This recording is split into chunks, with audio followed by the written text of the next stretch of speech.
Tele Brasil Notícias. Olá, estamos começando o Tele Brasil Notícias, sua edição semanal e as informações desta e também das semanas anteriores. Estaremos apresentando informações sobre o Desenrola, que chega à terceira etapa do programa para você que tem suas dívidas em aberta.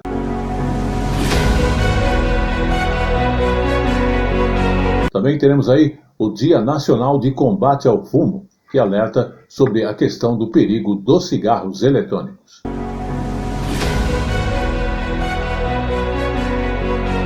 E um dos destaques também vai ser o governo federal, que está lançando o órgão para apoiar a produção de azeite nacional.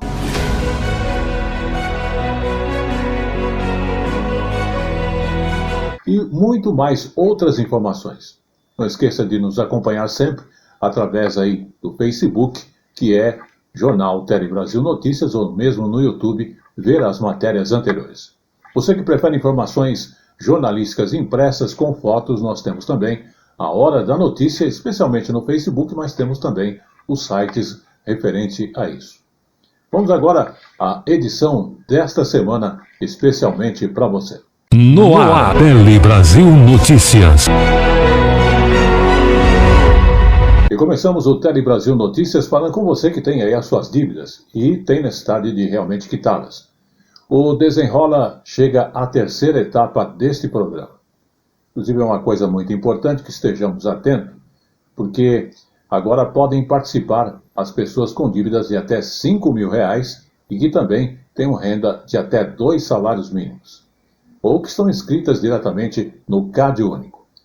E a novidade também para as empresas é que elas podem habilitar-se para participar desse leilão, inclusive com oferta de descontos. Vamos observar. Pode participar agora quem tem dívida de até R$5.000 e, ao mesmo tempo, renda de até 2 salários mínimos ou inscrição naquele CAD único, que é o cadastro do governo federal que dá acesso a programas sociais. A novidade agora é a seguinte: as empresas podem, então, se habilitar no site do Desenrola, lá no espaço do credor, nesse endereço que aparece aqui na tela. Lá as empresas vão atualizar o valor desses débitos e também, para depois disso, participar de um leilão com ofertas de descontos. As maiores ofertas vão habilitar essas empresas a terem acesso a uma garantia oferecida pelo governo federal para ajudar esses devedores.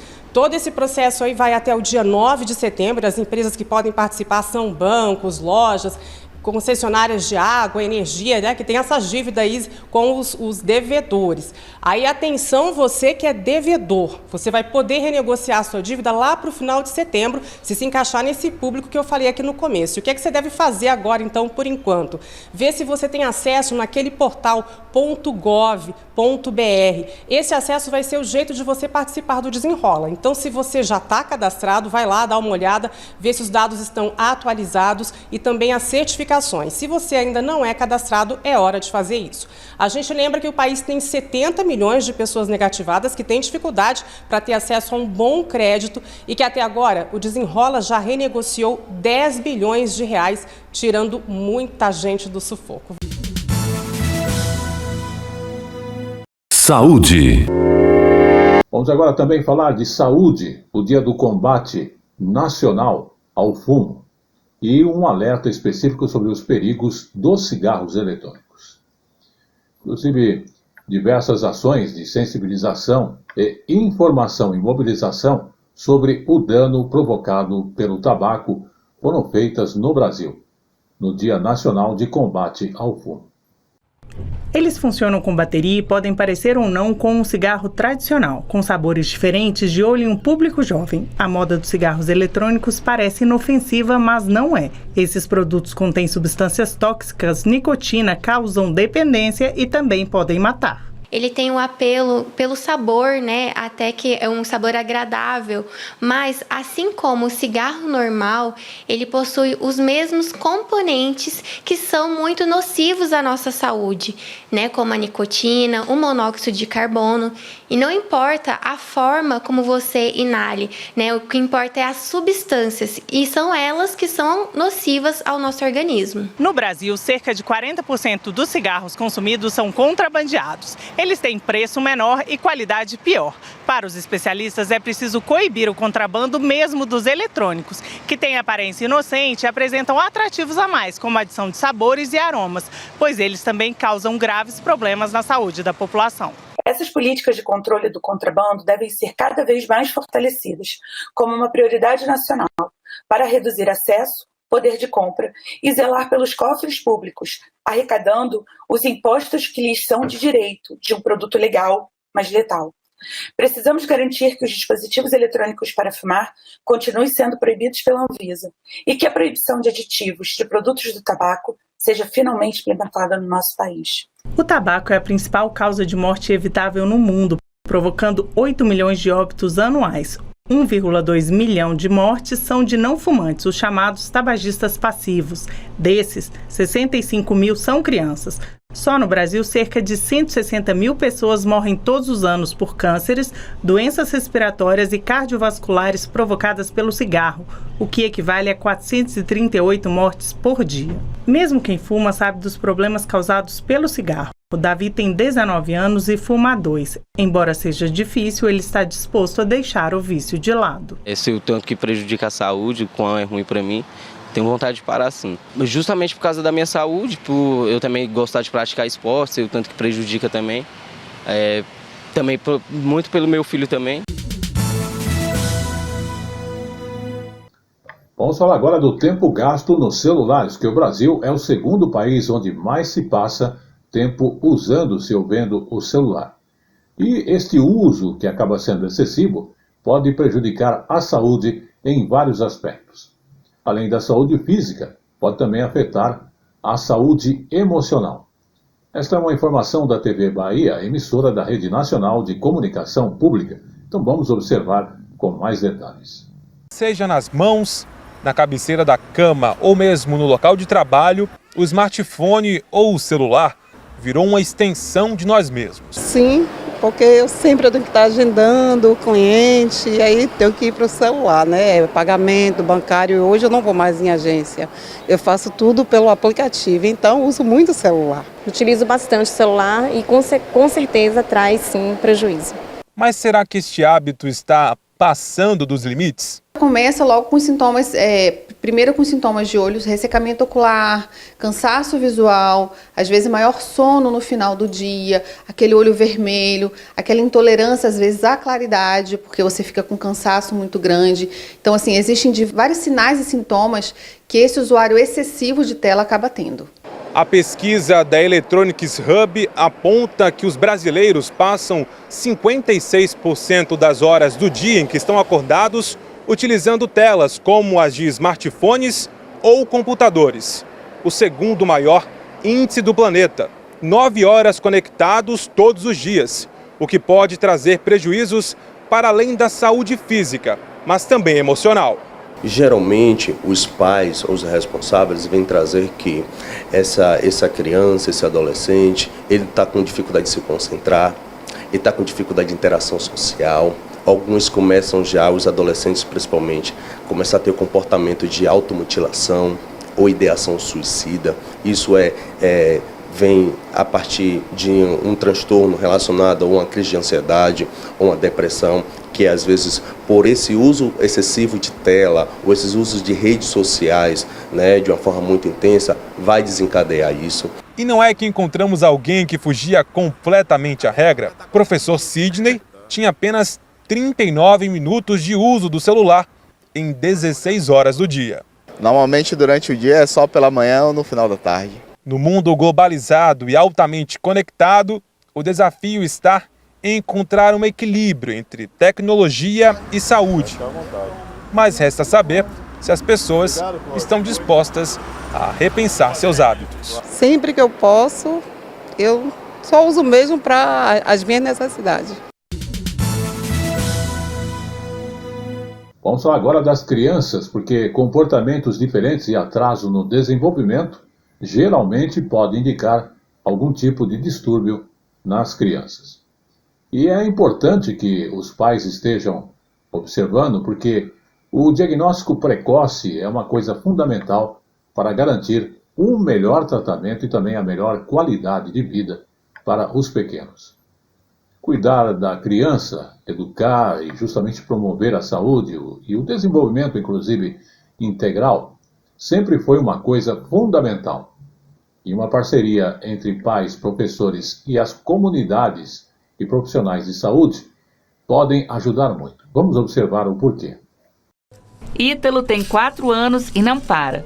A curiosidade e a agitação estão acima da média das outras crianças. Já o foco em casa e na escola, abaixo. Com atraso no desenvolvimento da fala, a pediatra o encaminhou para tratamento com uma fonoaudióloga.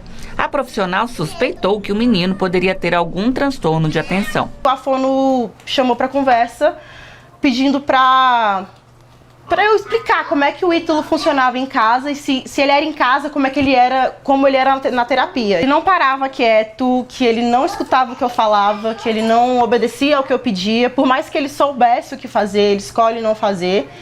E durante as terapias ela é a mesma coisa. E desde então ela falou: Taylor, corre atrás, porque eu só não posso diagnosticar agora, mas ele tem sintomas de TDAH, tem sinais. Mais de 5% das crianças do país têm transtorno de déficit de atenção com hiperatividade, segundo dados da Associação Brasileira de Déficit de Atenção.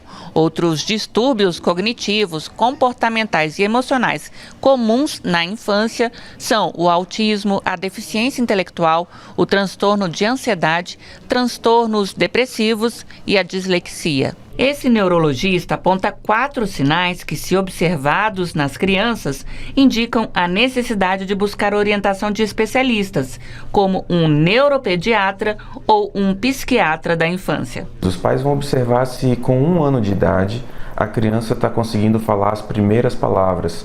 1 ano e um pouquinho mais, 1 ano e 4 meses até. Vão observar se aos 4 anos de idade a criança está conseguindo falar as palavras de maneira bem articulada. Vão olhar se, quando a criança começa a frequentar a escola, se ela consegue se socializar, se relacionar com os colegas. Vão olhar se a criança está conseguindo acompanhar a aprendizagem dos conteúdos na escola dentro da faixa média. Após a orientação da fonoaudióloga, Ítalo foi levado a um neuropediatra em julho e desde então vem sendo acompanhado. A família já vê os benefícios. Ajudou bastante, porque antigamente a gente se estressava muito pelas atitudes dele, pelo comportamento dele. Depois do diagnóstico a gente conseguiu ter mais empatia por ele e entender que a cabeça dele funciona de uma forma diferente e saber lidar mais com o comportamento dele.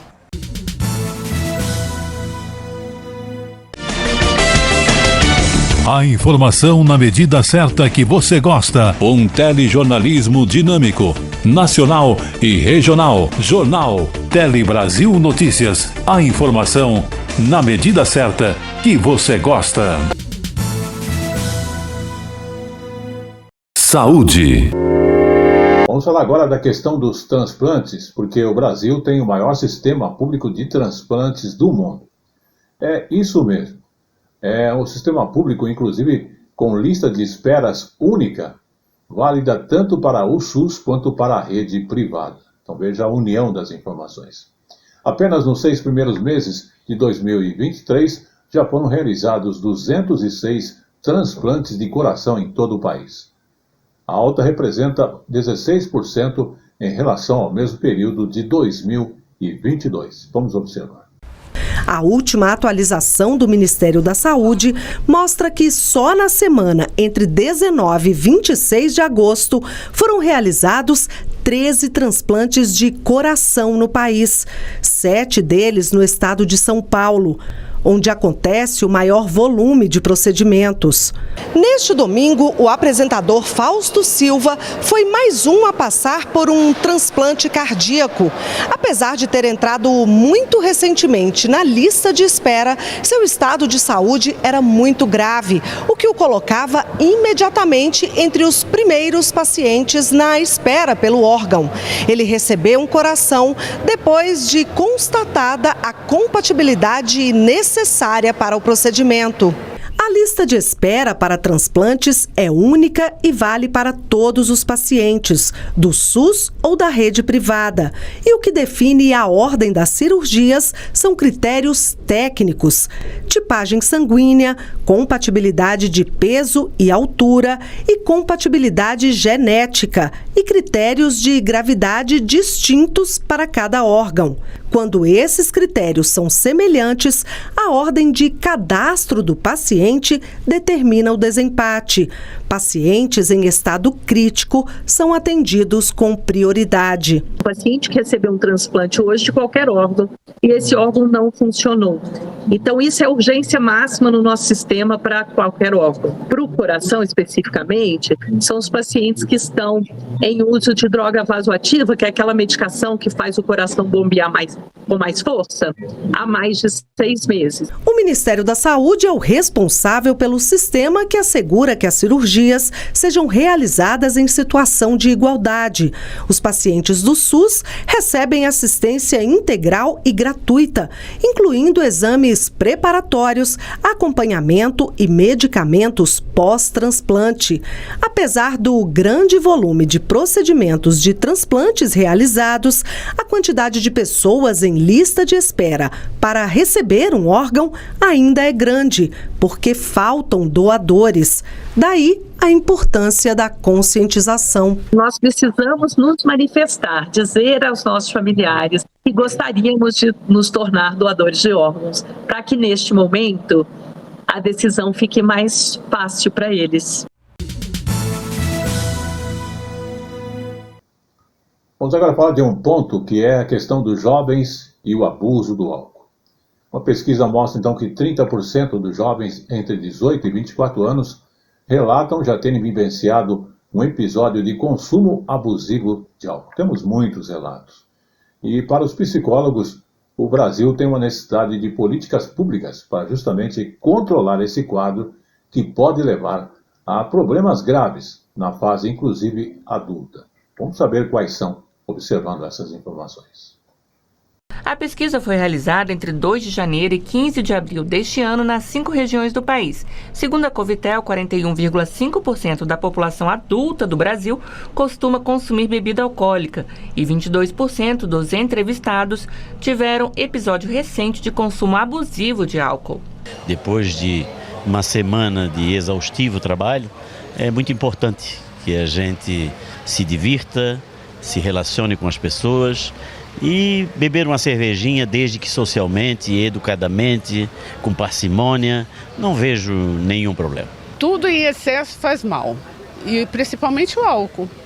O álcool, ele ataca o cérebro, né? A garotada sai toda elétrica, então acho que na medida certa faz bem. Entre a população mais jovem, de 18 a 24 anos, os dados da pesquisa mostram que no primeiro trimestre deste ano, 8% relataram prevalência de consumo regular de álcool de 3 ou mais vezes na semana.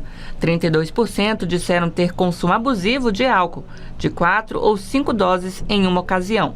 E quase 5% responderam ter consumo nocivo ou dependência de álcool. O jovem hoje que está em situação de abuso de bebida alcoólica é o mesmo jovem que está numa fase de decisões sobre sua carreira profissional. A bebida alcoólica é uma droga acessível. É uma droga que a gente encontra em qualquer lugar, mas é também uma droga que tem uma capacidade de gerar uma dependência química e social muito forte também.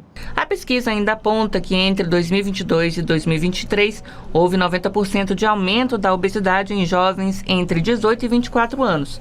Além disso, 31% já tiveram diagnóstico médico para ansiedade e 14% de depressão. O caminho para evitar que o jovem use o álcool como alívio de sintomas para transtornos mentais passa pela educação. A gente precisa de um sistema educacional alinhado com a política de saúde para que a gente realmente proteja essas crianças e adolescentes, essas pessoas vulneráveis, para que elas não estejam submetidas facilmente ao uso abusivo de bebidas alcoólicas. E chegou agora no Tele Brasil Notícias o nosso Momento Jurídico.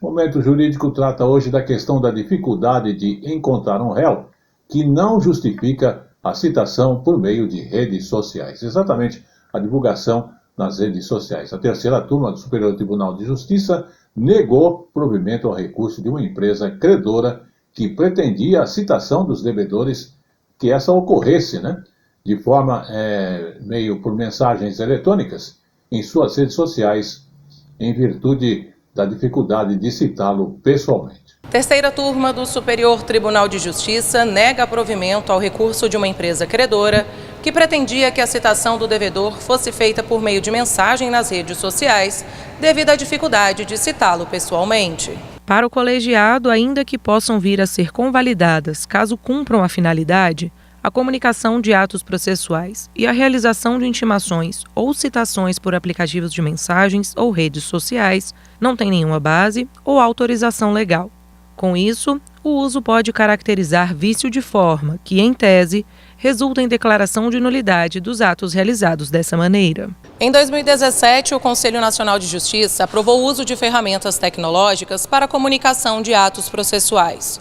Atualmente, existem diferentes regulamentações em comarcas e tribunais a respeito da comunicação eletrônica, o que, de acordo com os ministros do STJ, mostra a necessidade de adoção de uma norma federal que uniformize esses procedimentos com regras isonômicas e seguras. A relatora do caso na terceira turma, ministra Nancy Andrighi, destacou que, além da falta de previsão legal para a citação por redes sociais, a prática poderia esbarrar em vários problemas. Entre eles, a existência de homônimos e perfis falsos, a facilidade de criação de perfis sem vínculo com dados básicos de identificação das pessoas e a incerteza a respeito do efetivo recebimento do mandado de citação. Por fim, a relatora ressaltou que o princípio da instrumentalidade das formas, ao atenuar o rigor da forma processual, pode autorizar a convalidação dos atos já praticados em inobservância à formalidade legal, mas não deve ser invocado para validar previamente a prática de atos de forma distinta daquela prevista em lei.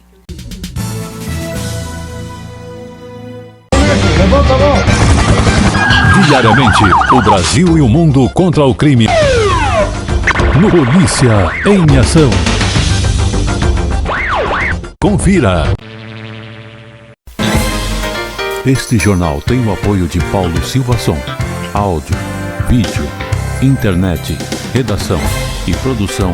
Consulte-nos pelo 11 94564 4237. Qualidade e garantia de bons serviços.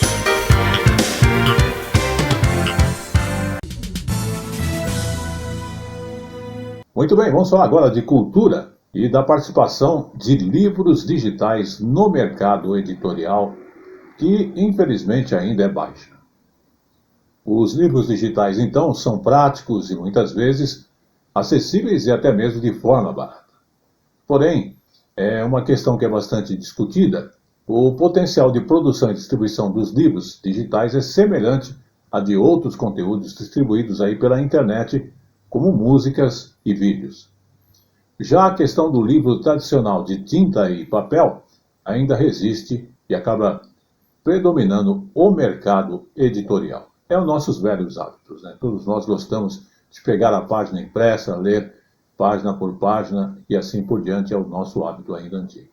Os números mais recentes do setor editorial brasileiro mostram que em 2022 o faturamento com conteúdo digital cresceu 28%. Apesar da tendência de expansão, o mercado de livros digitais representa apenas 6% do faturamento das editoras, contra 94% dos livros impressos. A praticidade do acesso e a facilidade de armazenamento ainda não fizeram com que o livro impresso tivesse o mesmo destino da seção de CDs das lojas ou das videolocadoras. Este ano, o governo de São Paulo chegou a anunciar que distribuiria apenas livros em formato digital para alunos a partir do 6º ano do ensino fundamental, mas acabou voltando atrás devido às críticas, inclusive a dificuldade de acesso dos alunos a aparelhos como tablets e computadores, além da internet fora da escola.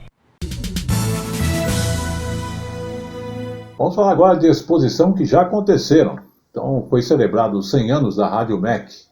Informação, inclusive, do dia 16 de agosto, que lá no Rio de Janeiro houve, então, a exposição que celebrou os 100 anos da Rádio Sociedade do Rio de Janeiro, que hoje se refere à Rádio MEC, emissora da empresa Brasil de Comunicação. Vamos observar esse fato. Estou citando aqui para ter passado a semana passada, porém, nosso editorial ficou pendente nessa questão.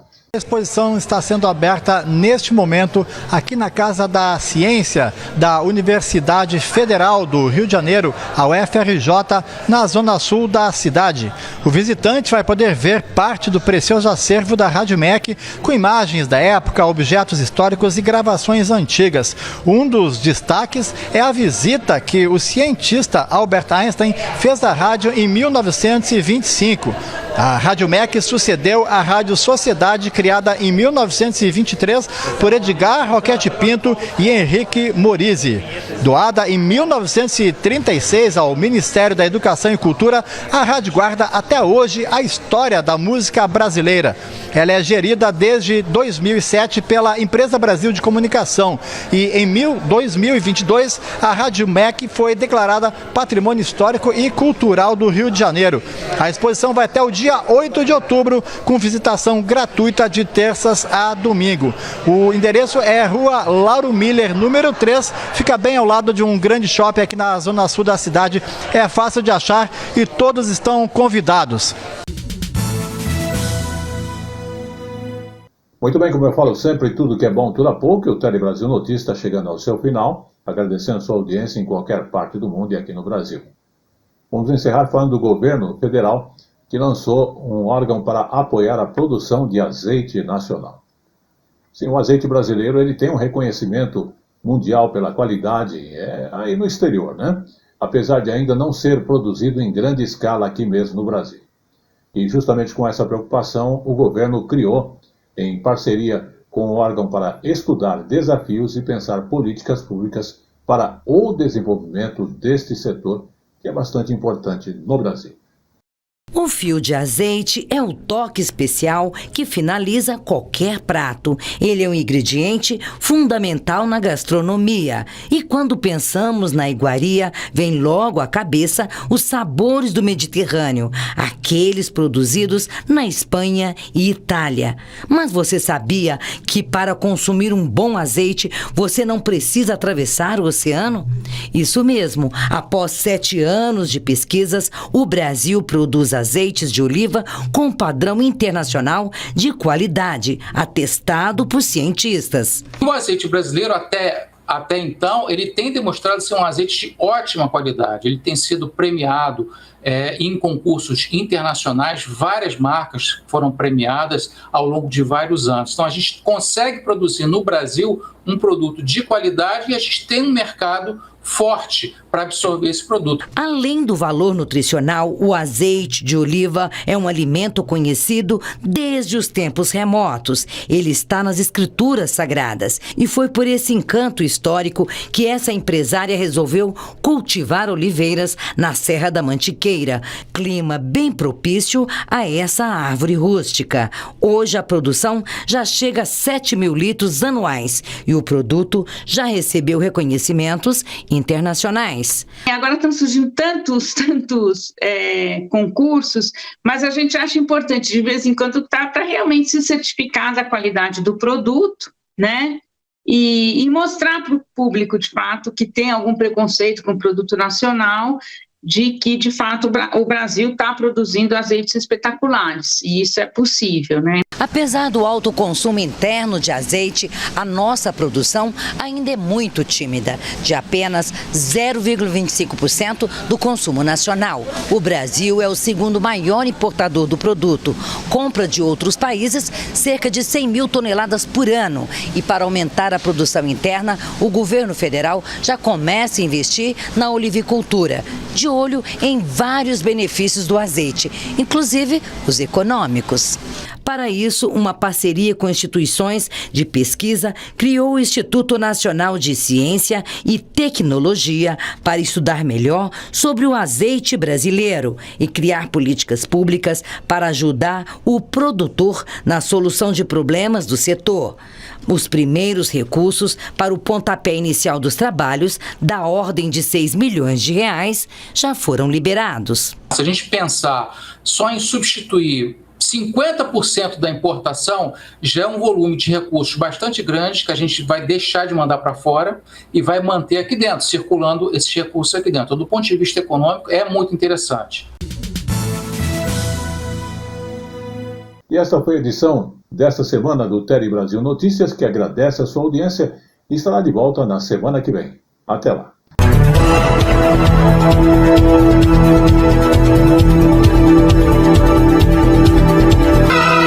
Tele Brasil Notícias.